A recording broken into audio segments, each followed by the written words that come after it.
So you're thinking about buying a home in 2025. You already know it can feel like you're trying to solve this giant impossible puzzle, right?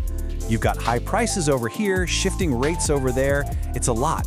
But here's the thing, it's not impossible.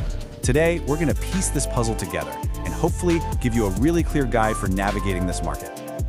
I mean, this is the big question, isn't it? It's the one that's probably keeping you up at night if you're even thinking about buying. And it's so easy to look at the headlines and just feel completely discouraged. But the real answer, it's a lot more nuanced than a simple yes or no. The landscape is tough for sure, but there is a path forward. And here's a look at why so many of us are asking that question. I mean, just look at this chart. It shows the crazy steep climb in what people are paying for their mortgage every month.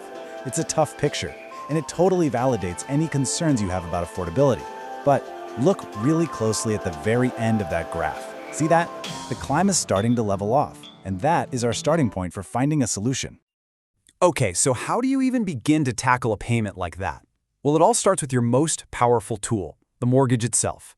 And instead of seeing it as this massive hurdle, let's try to reframe it. Think of it as a toolkit with different options designed for different situations.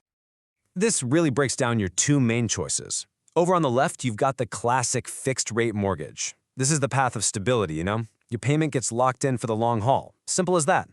Then on the right, you have the adjustable rate mortgage, or an ARM. This one offers a lower initial payment, which can really help with that upfront affordability. It's the classic trade-off, right?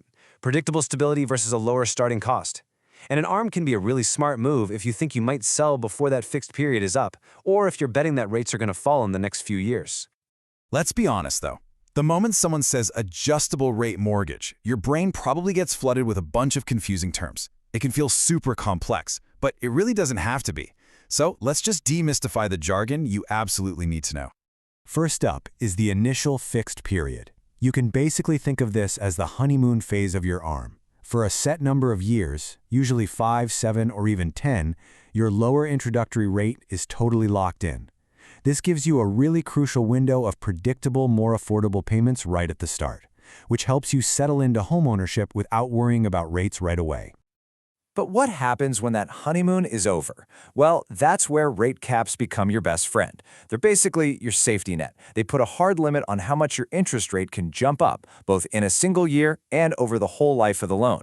This is what protects you from that nightmare scenario of your payments suddenly going through the roof. So knowing the tools is one thing, but having the right strategy, that's a whole other ballgame.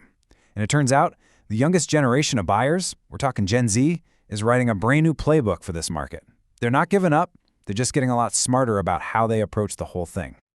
And this quote from Realtor.com's chief economist, Danielle Hale, just nails it. She says this new generation sees the affordability challenge crystal clear, but their response isn't to just throw in the towel, it's to adapt. They're changing their entire approach to fit the reality of the market today. And this chart shows you exactly what that adaptation looks like. For half of Gen Z, what's their number one priority? It's career advancement. They're focused on building a stable financial foundation first. Owning a house is right there at number 2, but they get that a solid career is the key that actually unlocks the door to that house. So what are they actually doing? Well, they're taking action. A massive 3/4 of them are already saving. A third have picked up a side hustle just to beef up those savings. And here's a really fascinating shift. 40% are skipping the whole starter home idea entirely. They plan to wait until they can afford their forever home. It's a much more patient, long-term mindset. Okay, but being smart and strategic also means being super realistic. The mortgage payment is the biggest piece of the puzzle, yeah, but it is not the only piece. It's time for the crucial reality check that every single buyer needs before they even think about signing on the dotted line. Take a look at this number, $21,000. Just let that sink in for a second. According to Bankrate, that's the average amount homeowners are now spending per year on top of their mortgage. We're talking property taxes, insurance, utilities, and all that routine maintenance. Forgetting to budget for these so-called hidden costs is one of the biggest mistakes new buyers make. This number right here is the key to understanding your true total cost of housing. So we've covered the tools, we've covered the strategies, and we've covered the true costs. Now for the big question, what about the road ahead? In our final section, let's look at what the experts are forecasting for mortgage rates, because there might just be some good news on the horizon. And this forecast from the National Association of Realtors is that light at the end of the tunnel.